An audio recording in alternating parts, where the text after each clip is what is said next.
I have already posted, I am very sorry, I have just posted the question. एक 10-15 minute पहले मैंने question post किया है, लेकिन आपके मोबाइल में है वो क्वेश्चन, तो आप देख सकते हो। देखो क्वेश्चन क्या है। Following is a profit and loss account of X for the year ending 31st March 2020. Compute the business income.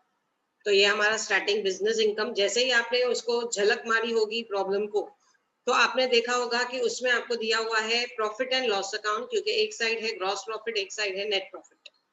जब मैं बोलती हूँ ग्रॉस प्रॉफिट और नेट प्रॉफिट, इसका मतलब वो प्रॉफिट एंड लॉस अकाउंट है, और जो मैं कैलकुलेट करने जा रही हूँ वो इनकम फ्रॉम बिजनेस है।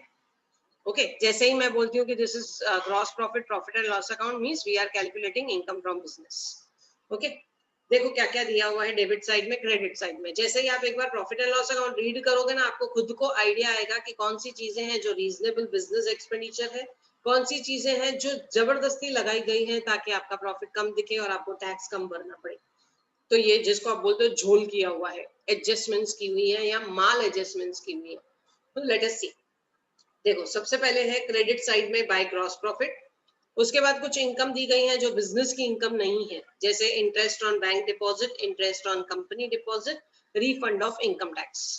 सो ये तीन चीजें हैं जो हमारी बिजनेस की इनकम नहीं है। अब ये बिजनेस की इनकम नहीं है तो नेचुरली आप उसको यहाँ पे दिखाना भी नहीं चाहिए, इनकम फ्रॉम बिजनेस में नहीं दिखाना चाहिए। तो इसको क्या करेंगे, थोड़ी देर के लिए इसको छोड़ दो, सिर्फ दिमाग में रखो कि हमको ये तीन चीजों को कंसिडर करना है। गलती से यहाँ पे आई है, यहाँ पे नहीं आनी चाहिए, वो अलग किसी हेडिंग में जानी चाहिए।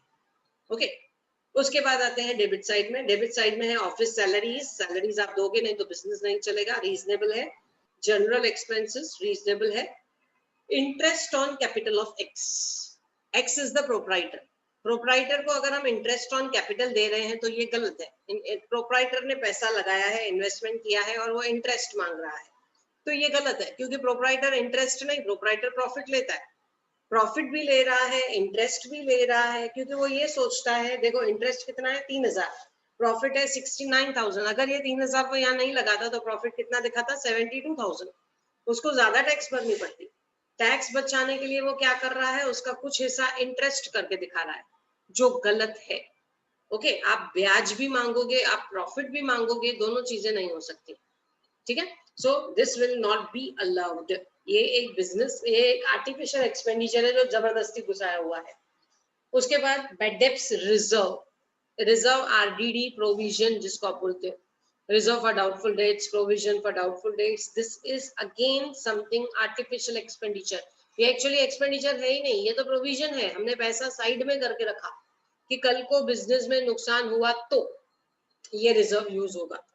राइट, मान लो 5 लाख का सेल किया है, समझो 50,000 उसमें से मुझे नहीं मिलता है। समझो मीन्स व्हाट, एक्चुअल नुकसान जब होगा होगा। फिलहाल आप 50,000 साइड में कर देते हो, मतलब आप अपना इनकम 4.5 लाख रुपए दिखा रहे हो 5 लाख की जगह पे। So that 50,000 that reserve is not allowed, एक आर्टिफिशियल एक्सपेंडिचर हो गया। उसके बाद है डेप्रिसिएशन, एडवर्टाइजमेंट, ये सब चीजें नॉर्मल है। फायर इंश्योरेंस प्रीमियम ठीक है। Donation not allowed, donation is your personal expenditure. आप अभी जैसे वो रोटरी क्लब का फलाहार चालू है, ठीक है, वो लोग डोनेट करते हैं, तोहफा प्रोजेक्ट है उनका, डोनेट करते हैं सीनियर सिटीजन्स को, या ऐसे बुढ़ा आश्रम में जाके या बच्चों के अनाथ आश्रम में जाके डोनेट करते हैं। उसमें मुझे कुछ डोनेशन देना है तो मैं क्या अपनी सैलरी में से माइनस करवाऊंगी, या मैं गवर्नमेंट को बोलूंगी मेरे को उतना इनकम टैक्स माफ करो, मैंने डोनेशन किया है। This is my personal charity. Okay, so personal charity donation that is not allowed for the business. Then advance income tax. Again, income tax is your personal expenditure. Remember this. आपकी income है, आपका tax है, आपको भरना है। अगर यही income tax मैं अपने बिजनेस में दिखा देती हूँ, मतलब मेरी जेब से तो फिर कुछ नहीं गया, it is business expenditure then, तो ये तो गलत है। ठीक है, सो ये जबरदस्ती का घुसाया हुआ पर्सनल एक्सपेंडिचर है। उसके बाद जीएसटी, जीएसटी गुड्स पे होता है, वो बिजनेस से रिलेटेड है तो वो अलाउड रहेगा। याद रखना, income tax, wealth tax, gift tax, ये सब चीजें आपको अपनी पर्सनल भरनी है। अगर आप ये बिजनेस में दिखाते हो तो ये गलत है। उसकी जगह आप जीएसटी दिखाते हो, सेल्स टैक्स दिखाते हो, एक्साइज ड्यूटी दिखाते हो, कस्टम ड्यूटी दिखाते हो, जो गुड्स में भरनी ही पड़ती है, वो आपके बिजनेस का एक्सपेंडिचर माना जाता है। लेकिन ये बिजनेस एक्सपेंडिचर नहीं है, ये आर्टिफिशियल एक्सपेंडिचर है जो हमने प्रॉफिट को कम करने के लिए दिखाया है। ओके, उसके बाद income tax for the year, again this is something, income tax is your personal tax, तो you can not show it in the business, तो ये भी आपको नहीं दिखाना है। उसके बाद following additional information is given, इसका मतलब आपने जो ये नेट प्रॉफिट दिखाया है वो गलत है।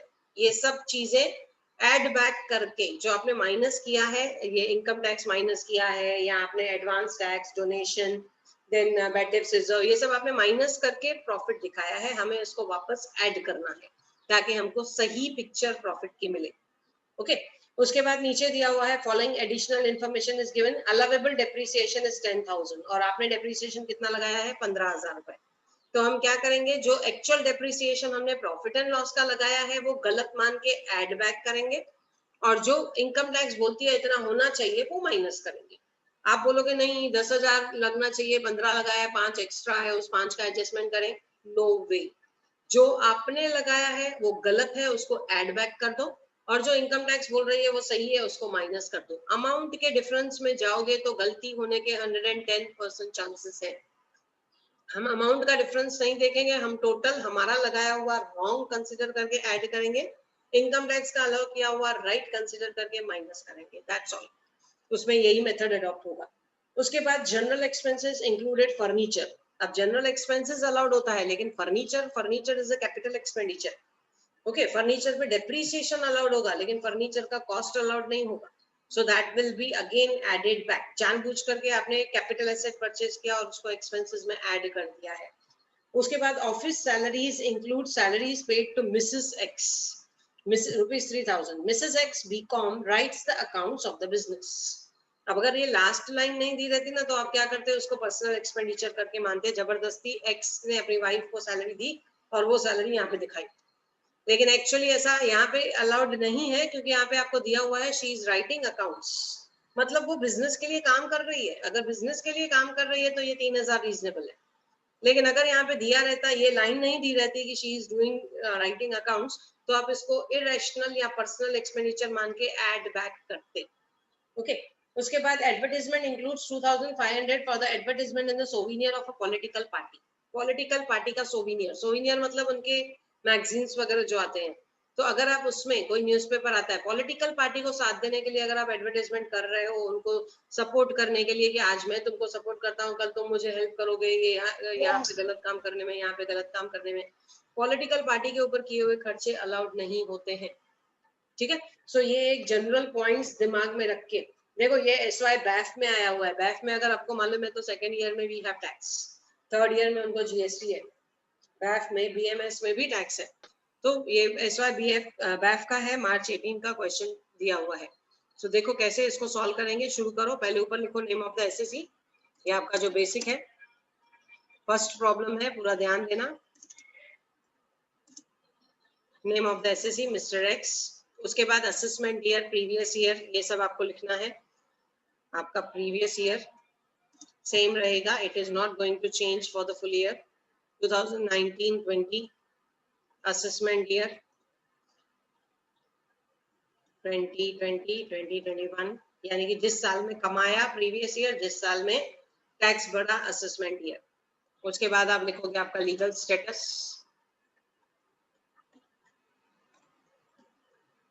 लीगल स्टेटस हम लोग हमेशा इंडिविजुअल के प्रॉब्लम ही करते हैं, TY के सिलेबस में इंडिविजुअल के प्रॉब्लम्स ही है, कोई कंपनी नहीं है, कोई फर्म नहीं है। लीगल स्टेटस इंडिविजुअल और रेसिडेंशियल स्टेटस R&OR। ठीक है, तो ये तो नॉर्मल है हमारा प्रॉब्लम, ये तो शुरुआत है जैसे हम लोग करते हैं। उसके बाद आप 3 कॉलम्स जैसे बनाते हो, एक बनाओगे particulars column,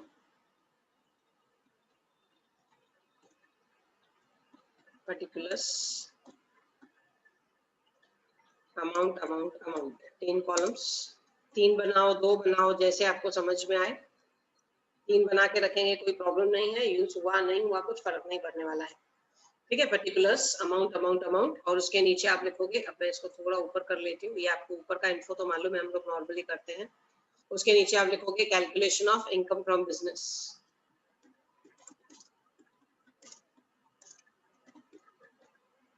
calculation of income from business, ये आ गया।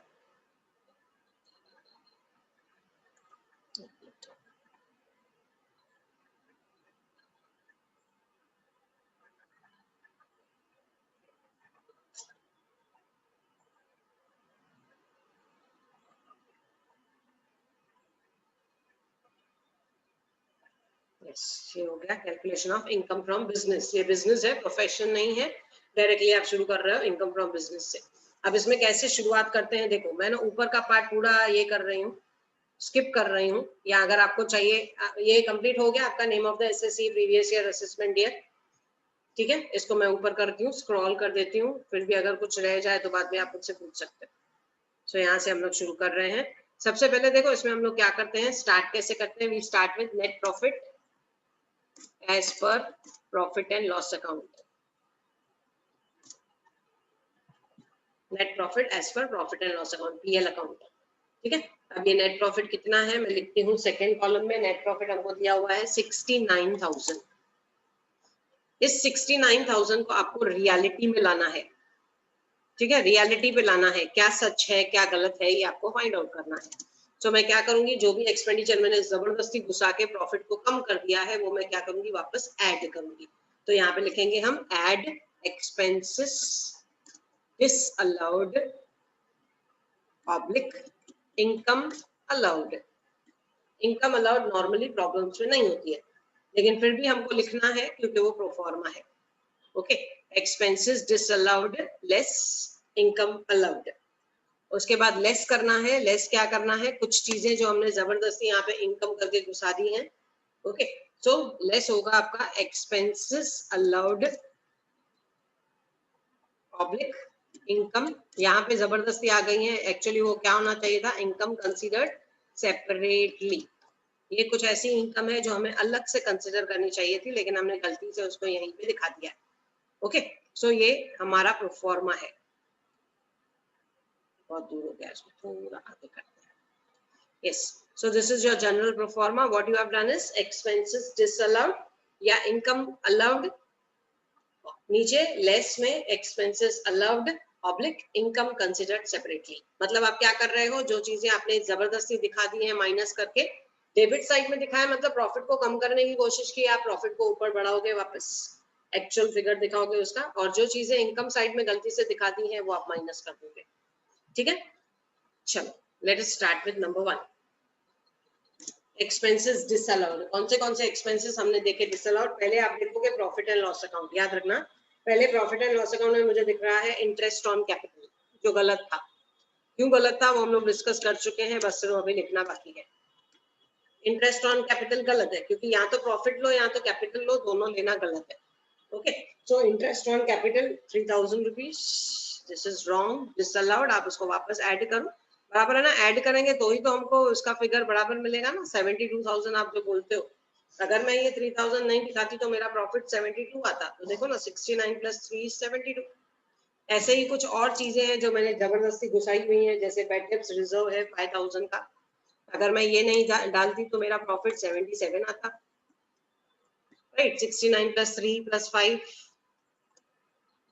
तो ये सब चीजें आपको ऐड बैक करते जानी है। उसके बाद नेक्स्ट जो आपने गलती से दिखाया है डोनेशन, कोशिश करना पहले प्रॉफिट एंड लॉस को देखो बाद में एडजस्टमेंट्स को, नहीं तो सब मिक्स हो जाएगा, ठीक है। उसके बाद डोनेशन 5,000 जबरदस्ती आपने दिखाया, नहीं दिखाना चाहिए, वो आपका पर्सनल है। उसके बाद इनकम टैक्स है 4,000 रुपए, income tax is personal in nature. Income tax advance है, not income tax, income tax advance. Okay, उसके बाद नेक्स्ट जो मुझे नहीं दिखाना चाहिए, जीएसटी दिखाने का है, इनकम टैक्स फॉर 18-19।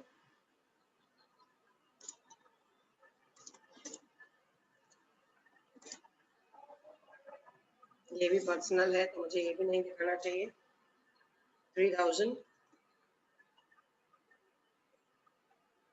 ठीक है। उसके बाद क्रेडिट साइड में आते हैं। मैं एक सेकेंड रुक जाती हूँ, जिसको कुछ अगर अभी तक जो लिख रहे हैं वो लोग कंप्लीट कर लेंगे। इसको मैं थोड़ा और स्क्रॉल करती हूँ ताकि आपका मेन पॉइंट आपको नजर में आ जाए, और इसको मैं यहाँ से कट करके थर्ड लाइन पे लेके जाती हूँ।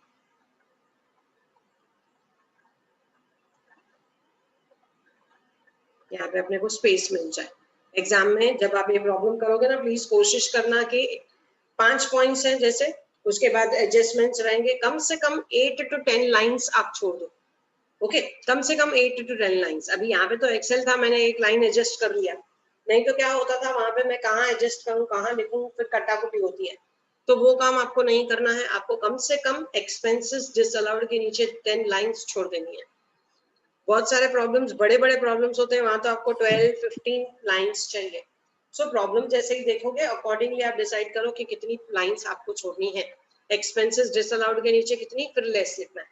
ओके सो चलो नेक्स्ट पॉइंट पे आते हैं। नेक्स्ट अगर मैं प्रॉफिट एंड लॉस अकाउंट देखती हूँ तो कुछ एक्सपेंसेस ऐसे हैं जो मैंने जबरदस्ती डाले, सॉरी कुछ इनकम ऐसी है जो मैंने यहाँ पे जबरदस्ती डाली हुई है, otherwise that should be considered separately, अलग से उसका डीलिंग होना चाहिए। यानी कि जैसे income, interest on bank deposit है, इंटरेस्ट ऑन कंपनी डिपॉजिट है, बैंक डिपॉजिट, कंपनी डिपॉजिट, ये मेरे इनकम है, लेकिन इनकम फ्रॉम बिजनेस नहीं है।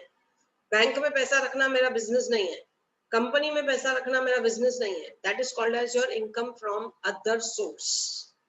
तो वो यहाँ नहीं आना चाहिए, यहाँ पे मुझे सिर्फ और सिर्फ बिजनेस का काम दिखाना है। ओके बिजनेस का इनकम दिखाना है, तो ये इनकम कंसिडर्ड सेपरेटली, लेस करके दिखाएंगे। सो इंटरेस्ट ऑन बैंक डिपॉजिट, ऐसा मत समझना कि इसके ऊपर टैक्स नहीं लगेगा, टैक्स लगेगा लेकिन अलग हेडिंग के अंडर लगेगा। ओके यहाँ पे नहीं लगेगा, वो अदर सोर्सेज में लगेगा। अगर यहाँ पे मुझे सैलरी दिखाई जाती, इनकम फ्रॉम सैलरी, तो मुझे वो यहाँ पे माइनस करनी है, क्योंकि सैलरी के लिए अलग से हेडिंग है इनकम फ्रॉम सैलरीज का, मुझे वो वहां दिखाना है, यहाँ दिखाने की जरूरत नहीं है। Okay so interest on bank deposit 4100, then interest on company deposits, आपको जो भी मिल रहा है, बिजनेस का मिल रहा है तो बिजनेस में दिखाओ, सैलरी का मिल रहा है तो सैलरी में दिखाओ, हाउस प्रॉपर्टी का रेंट मिल रहा है तो हाउस प्रॉपर्टी में दिखाओ। सब चीजों को मिक्स मत करो, अगर मिक्स ही करना था तो अलग अलग हेडिंग फिर गवर्नमेंट ने दिया ही क्यों, इनकम टैक्स डिपार्टमेंट ने क्यों दिया है। तो ये हम क्या माइनस करके साइड करते हैं, ये यहाँ की चीजें नहीं है। देखो हम लोग घर में दाल लेके आते हैं ना, उस दाल में आपको चना दाल, तूर दाल, दोनों दालें हैं, मिक्स हो गई हैं, तो आप क्या करोगे, 2 डब्बे उठाओगे, चना दाल एक में डालोगे, तूर दाल एक में डालोगे। आप बोलोगे क्या हो गया मैडम, दोनों का कलर येलो तो है, क्या फर्क पड़ता है, दोनों का नाम भी दाल है, लेकिन फिर भी दोनों का फीचर्स अलग है, दोनों की क्वालिटी अलग है ना, दोनों का रिक्वायरमेंट अलग है। इसके लिए अगर ऐसा ही होता, दोनों सेम होती, तो फिर अलग अलग नाम भी क्यों दिया जाता और अलग अलग उसका सप्लाई क्यों होता, डिमांड क्यों होता। तो हर चीज को आपको सोचना है कि प्रॉपर उसका क्लासिफिकेशन दिया हुआ, उस क्लासिफिकेशन के हिसाब से ही आपको डालना है। ठीक है, इंटरेस्ट ऑन कंपनी डिपॉजिट्स, उसके बाद रिफंड ऑफ इनकम टैक्स, अगर इनकम टैक्स पर्सनल है तो रिफंड भी पर्सनल है, रिमेंबर दैट। ऊपर आपने इनकम टैक्स डिसअलाउ किया तो नीचे आप रिफंड भी डिसअलाउ करोगे। Okay so refund of income tax, जब इनकम टैक्स नहीं चलता है तो रिफंड भी नहीं चलता है उसका, 1000 रुपए। अब यहाँ तक किसी को कुछ डाउट है तो पूछो, नहीं तो मैं फिर एडजस्टमेंट्स की तरफ जाती हूँ। Any doubt if you have, please raise your hand, put up in chat box whatever. कुछ डाउट है? नो ठीक है, अभी आगे भी अगर कुछ डाउट रहेगा तो you can just raise your hand, we will complete it and then move ahead. ठीक है, मुझे मालूम है थोड़ा मैं स्पीड ले रही हूँ ताकि प्रॉब्लम खत्म हो, 40 मिनट में प्रॉब्लम खत्म नहीं होता है, क्योंकि आगे पीछे की बातें भी मेरी ज्यादा होती है। यस उसके बाद डेप्रीसिएशन है, जो अलाउड डेप्रीसिएशन है वो आप अलाउ करोगे, जो आपने लगाया है वो आप डिसअलाउ करोगे। यानी कि मैं ऊपर लिखूंगी depreciation as per profit and loss, profit and loss मेरा बनाया हुआ है, यानी कि बिजनेसमैन का बनाया हुआ है, वो डेप्रीसिएशन हम कर रहे हैं डिसअलाउ। ऊपर देखो आपने लिखा है एक्सपेंसेस डिसअलाउड है, इसका मतलब वो डेप्रीसिएशन, यानी कि आपने जो लगाया है 15,000 रुपए, वो डेप्रीसिएशन आपने किया डिसअलाउ। इनकम टैक्स ने अलाउ क्या किया, हमको नया डेप्रीसिएशन अलाउ किया 10,000 रुपए का, वो आप लगाओगे नीचे एक्सपेंसेस अलाउड में, एक्सपेंसेस अलाउड में लिखोगे depreciation as per income tax rules. जो अलाउड है लेस करो, जो डिसअलाउड है आपने अपनी मर्जी से लगाया हुआ है ऐड करो। ओके उसके बाद नेक्स्ट पॉइंट, नेक्स्ट पॉइंट है जनरल एक्सपेंसेस में हमने फर्नीचर डाल दिया था, उसको आप वापस से ऐड करो, नहीं होना चाहिए, जानबूझ करके अपना प्रॉफिट कम करने की कोशिश की है। Furniture included in general expenses, furniture included in general expenses, amount is 2500। सो ये भी डिसअलाउ, गलत है, जानबूझ करके प्रॉफिट कम करने की कोशिश की गई है। उसके बाद ये क्यों छोटा हो गया, यस 8th पॉइंट। नेक्स्ट हमने क्या दिया हुआ है इसमें, office salaries include salaries paid to Mrs X and she is writing accounts, मतलब वो रीजनेबल है। रीजनेबल है तो आपको कुछ करने की जरूरत नहीं है, उसको छोड़ दो। अलाउड है मतलब छोड़ दो, ऑलरेडी दिखाया हुआ है तो आप वापस नहीं दिखाओगे, it is normal, leave it. उसके बाद advertisement in the political souvenir, ये डिसअलाउ रहेगा। Advertisement in the political souvenir, souvenir. So advertisement in the political souvenir, that is what is called as your political magazines. तो वो politics को बढ़ावा देती हैं, आपका पर्सनल फायदा होता है उसमें, that is disallowed. हो गया, इसके अलावा कुछ भी नहीं है। ठीक है, एक बार आपने प्रॉफिट एंड लॉस अकाउंट पहले कर लिया, एडजस्टमेंट्स कर लिए, ऑल गुड, ऑल डन। अब तुम लोग देखो इसका कैलकुलेशन कैसे करेंगे, पहले तुम लोग ध्यान देना मैं कैसे कर रही हूँ। सी सेकेंड कॉलम में इसका कैलकुलेशन हम लोग लेके जाएंगे, कैसे लेके जाएंगे देखो, आपने यहाँ पे लिखा है ऐड बाद में, पहले इन सबको टोटल करके बाहर लेके जाओ। ठीक है, इन सबको टोटल करके 3 and 5 is 8, 13, 17, 20, 30, 35, 40। ठीक है, टोटल सबका 40,000। यस, मेरे पास बुक भी है, बुक में से मैंने कंफर्म कर लिया सॉल्यूशन में से कि ये बराबर है। अब सिमिलरली नीचे नीचे जो आपने लेस में लिखा हुआ है, इन सबका टोटल भी आप आउटर में लेके जाओ। 10,000, 11,000, 17,000 नहीं, 18,600, 18,700, 18 और 4 22, 22,700। करेक्ट। चलो मैं भी तुम लोगों के साथ होशियार हो गई हूँ, देखो 22,700। अब ये आप लेके आए, देखो स्टूडेंट्स क्या करते हैं जल्दबाजी में 40,000 में से 22,700 माइनस करके फाइनल आंसर निकाल के आते हैं। गलती नहीं करना, जल्दबाजी नहीं करना। याद रखो ऊपर 69,000 भी है, पहले आपको क्या करना है 69,000 में ऐड करना है 40,000। क्यों 40,000? आप अलग अलग ऐड तो नहीं करोगे, 3,000 पहले ऐड कर दिया, 5,000 बाद में ऐड कर दिया, फिर 5, फिर 4, फिर 3, फिर 15, फिर 2.5, फिर 2.5, ऐसा तो हम नहीं कर रहे हैं। हम क्या कर रहे हैं 69 में डायरेक्टली सबका टोटल उठा के ऐड कर रहे हैं। 69 में 40,000 आपने ऐड कर लिया तो ये आपका अमाउंट आ गया, ये भूलना नहीं, ये गलती स्टूडेंट्स बहुत करते हैं। ओके, 60 and 40 is 1 lakh, 1,09,000, ये गलती स्टूडेंट्स बहुत करते हैं। इस 1,09,000 में से, यानी कि मैं इसको थोड़ा शेड कर देती हूँ ताकि आपको ध्यान जाए, इस 1,09,000 में से मैं माइनस करूंगी 22,700।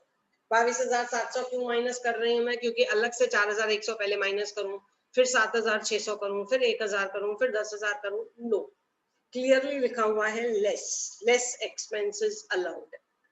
ठीक है, सो वो मैं एक्सपेंसेस माइनस कर रही हूँ, या इनकम जो भी लिखा है हमने वो माइनस कर रही हूँ। 1,09,000 में से 22,700 में माइनस कर रही हूँ, मेरा आंसर आ जाएगा yes 86,300। Yes Afroz you are right, 86,300। This is your final answer, जिसके सामने, अच्छा ये फाइनल आंसर भी मैं यहाँ नहीं लिखूंगी, मैं सीधा थर्ड कॉलम में लिखूंगी, क्योंकि मेरा थर्ड कॉलम नहीं तो यूज ही नहीं होगा।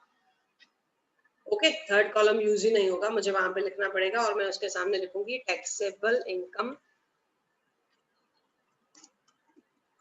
From business. Taxable income from business, this is your final answer. क्या किया आपने, 1,09,000 और 22,700 को माइनस किया, तो आपको आंसर आ गया नीचे 86,300। That is your final answer, taxable income from business. ये एक रियल प्रॉफिट है जो आपको अपने प्रॉफिट एंड लॉस में दिखाना चाहिए। आपने नहीं दिखाया, आपने झोलम झोल किया, कुछ एक्स्ट्रा डाल दिया, कुछ कम डाल दिया, तो सब चीजें एडजस्ट करने के बाद इनकम टैक्स डिपार्टमेंट आपको दिखाएगा कि देखो आपका प्रॉफिट 69,000 नहीं है, आपका प्रॉफिट 86,300 है, टैक्स पर। So this is what we are going to do in this income from business. Business में आपको यही करना है, बिजनेस एंड प्रोफेशन में रियल पिक्चर ऑफ प्रॉफिट दिखाना है। कुछ डाउट है पूछो, पार्टिसिपेंट्स का क्लिक प्लीज निकाल देना। ओके, कुछ डाउट है तो पूछो, यहाँ पे ये प्रॉब्लम खत्म होता है। सिर्फ नीचे एक नोट लिखना बाकी है, चलो पहले मैं वो नोट लिख लेती हूँ, तब तक आप लोग डाउट्स अपने जो भी रहेंगे पूछ लेना। नोट क्या लिखेंगे, वाइफ का सैलरी रीजनेबल है इसलिए हमने इग्नोर किया है, salary of Mrs x is reasonable hence ignored. ठीक है, सैलरी रीजनेबल है, आपने ऑलरेडी लगाया हुआ है, उसको वापस नहीं लगाया हमने, हम उसको डिसअलाउ कर सकते थे लेकिन हमको पता है कि she is working for the business, इसके लिए हमने इग्नोर कर दिया, उसको अलाउ कर दिया, दैट्स ऑल। ये आपको नोट लिखना है, नोट जरूर लिखना क्योंकि नहीं तो ये पॉइंट अनटच्ड रह जाएगी और अनटच्ड पॉइंट मतलब आपकी 1 मार्क चली जाएगी। तो जो जो चीजें ऐसी है जिसको आप ऊपर नहीं कंसिडर कर रहे हो या जो भी कुछ कर रहे हो, कुछ एक्स्ट्रा नोट्स 3 4 5 नोट्स लिख के आओ, कोई प्रॉब्लम नहीं है, कोई नहीं बोलने वाला है आपको। नहीं लिखोगे तो मार्क्स कटेंगे, लिखोगे तो कोई एक्स्ट्रा मार्क्स नहीं मिलेंगे, लेकिन बी फ्री कि चलो मैंने नोट सब लिख दिए हैं, जहां जहां मार्क्स होंगे आपको मिलेंगे अकॉर्डिंग। चलो, any doubt if you have please ask. Easy problem, कुछ डाउट नहीं? ठीक है, चलो पहला प्रॉब्लम था, धीरे धीरे कुछ ऐसी पॉइंट्स आएंगी, न्यू पॉइंट्स, डिफिकल्ट कुछ भी नहीं है। देखो डिफिकल्ट अभी तक आपने सैलरी किया, हाउस प्रॉपर्टी किया, डिफिकल्ट कुछ नहीं था, नया था आपके लिए। ऑफ कोर्स नए को थोड़ा टाइम देना पड़ता है, सीखना पड़ता है, सीख लिया तो इजी है। ओके, सो कुछ इश्यू नहीं है, आप आराम से इसको प्रैक्टिस करना, प्रैक्टिस करने के बाद भी अगर आपको कुछ डाउट रहेगा तो पूछना। ओके, चलो I am stopping with the share.